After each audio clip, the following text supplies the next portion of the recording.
Gracias, Francisco, por estar con nosotros. Alejandra, un gusto estar contigo y con tu auditorio.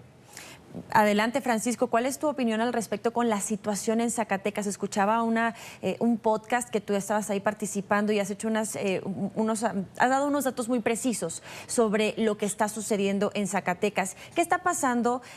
Hablábamos del despliegue de los militares en este estado, pero también la falta de investigación y de enjuiciar a estos criminales. Adelante. A ver, yo escuchaba precisamente los comentarios vertidos previamente y coincido. Lamentablemente en México tenemos un problema de delincuencia organizada. Hoy es Zacatecas el centro de la violencia, pero en su momento lo ha sido Colima, lo ha sido Guanajuato, Baja California, Chihuahua, Veracruz, Michoacán, Morelos, Guerrero, etcétera. Es decir, el problema que tenemos en México es un estado débil, incapaz de controlar el territorio, de controlar los negocios criminales. ¿Qué sucede? Tenemos grupos delictivos que luchan entre sí y un Estado que usa la seguridad como una moneda de cambio política. En su momento, si recordamos, por ejemplo, un ejercicio muy claro en 2018, cuando tuvimos las elecciones, el Estado mexicano, la Federación, abandonó al Estado de Guanajuato precisamente porque había un interés político detrás de reventar, como se suele decir, al gobernador del panista para que el PRI pudiese ganar esas elecciones, mostrando precisamente el aumento de la violencia en Guanajuato. En uno de los estados más productivos o el estado más productivo de nuestro país con tantas ciudades, le dejaron apenas 50 fuerzas federales. Eso ocasionó que la delincuencia organizada aprovechase de esa debilidad y se colase en una serie de negocios y empezase a luchar entre sí por mantener el control del territorio. De manera similar, el año pasado tuvimos elecciones en Zacatecas y el gobierno del actual morenista hizo exactamente lo mismo, abandona el Estado y los grupos delictivos se cuelan con toda fuerza. El problema es que una vez que ya tienes a los grupos delictivos adentro, ya no puedes controlar la situación tan fácilmente.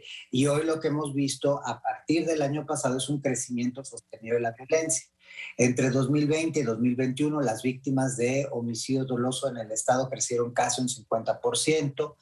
Zacatecas se posicionó con el estado con la mayor tasa de víctimas del país en materia de homicidio doloso. Y en este año, y es más, a finales del año pasado vemos lo que siempre repiten, que es el envío de fuerzas federales al estado, y a pocos días de llegar más de 4,000 elementos al estado, pues los delincuentes hacen un ejercicio nuevo de violencia mostrando cuerpos colgados a lo largo del territorio. Primero, pues, o entregando cuerpos en el Palacio de Gobierno, desapareciendo jóvenes, etcétera, etcétera, etcétera. Es decir, hemos visto un aumento sustancial en el ejercicio tradicional de la violencia criminal y eso nos debe preocupar muchísimo. Pero insisto, el problema no es Zacatecas en sí. Zacatecas hoy es el centro de la violencia. El problema es la debilidad del Estado. Okay. Si no tenemos la capacidad de investigar, de sancionar los delitos van a crecer y los delincuentes se van a mover con facilidad en el territorio. Y que en parte ha provocado un desplazamiento importante en los últimos años. En este 2021, por ahí la Comisión Mexicana de Defensa y Promoción de los Derechos Humanos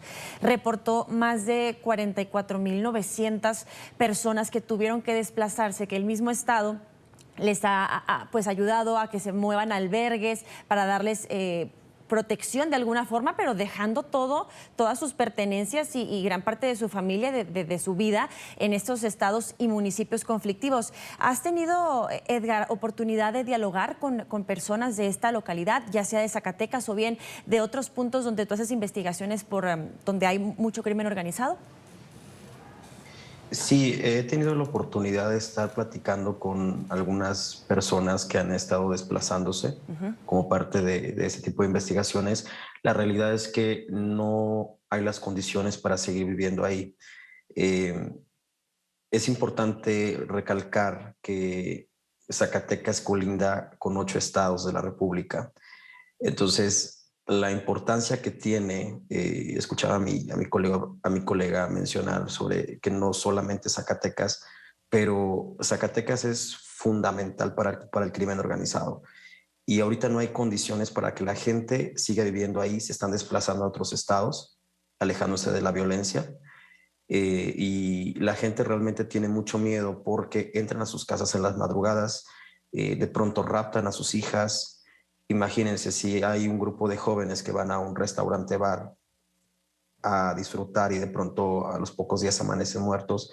¿Qué te esperas en las comunidades más alejadas del estado? Peligroso la situación, es muy complicada. Vamos a hacer una pausa aquí en Club de Prensa México y me gustaría retomar la conversación hablando sobre las amenazas que han recibido policías locales que han incluso decidido renunciar a su cargo. Vamos a hacer una pausa y ya volvemos. Ya regresamos con Club de Prensa México. Seguimos en Club de Prensa México hablando de la situación complicada que vive en la comunidad en Zacatecas. Hablamos ahora en particular de los policías locales o municipales, como decimos en México. Han renunciado algunos de ellos por amenazas que reciben del crimen organizado.